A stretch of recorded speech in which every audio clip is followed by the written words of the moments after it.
Most founders think all investor types are the same, but angel investors and venture capitalists think about startups in completely different ways. And be sure to stay till the end because I cover a little bit of the legal differences and implications of each too. If you don't understand the difference between these types of funders, you're going to waste months pitching the wrong people with the wrong message. So in this video, I'm going to break down exactly how angels and VCs think and work differently and how you should pitch to each. Let's talk about the biggest difference is whose money it actually is. So angels invest their own money. That means it's personal. They're usually high net worth individuals writing smaller checks, think 10K to 250K on average. And they may or may not have resources to keep funding you in later rounds. But a good angel can open doors, make intros, and be a real champion in your corner. They bet on you and your vision and in the problem you're solving. VCs, on the other hand, are managing other people's money, limited partners, pension funds, institutions, and that makes them more rigid. So they care about financial returns, not feelings. It's not personal. It's more performance than anything else. But don't get me wrong, both are there to make money and aren't donating to you as a charity, but they do have different timelines and goals. Second is what they actually care about in your pitch. Angels are really looking more for founders they trust. They'll ask, like, do I believe in this person? Can they pull it off? Am I inspired by the story? Do I want to be part of the journey? Where VCs are looking for more scale. They'll ask, is the market massive? Can this go 10 or 100x? Can I justify this to my partners? They're not betting on a cool idea. They're betting on $1 billion outcome. How do you really pitch to each type? So with angels, lean into your story. Share the vision, the motivation, and traction. They want to feel a connection to the backing and you as a founder. They might pick up the phone and answer your call when you need something or make more strategic introductions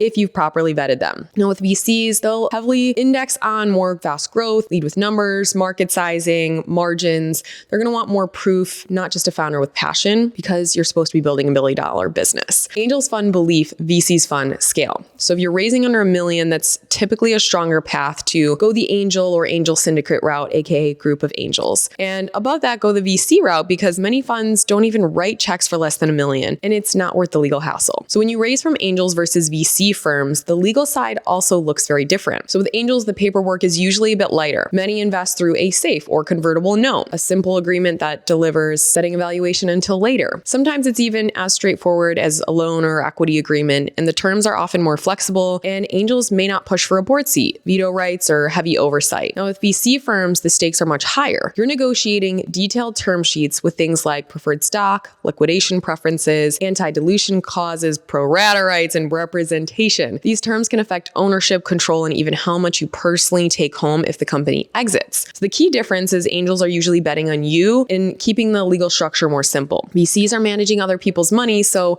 they need more protections and governance in place. Before you take either path, always have an attorney review the documents. One wrong clause today can lock you into obligation that can shape your company for years to come. The trade-off is angels can give you speed and flexibility, while VCs can fuel scale and provide more institutional credibility. So if this was helpful, hit subscribe and drop your biggest question about angels versus VCs below.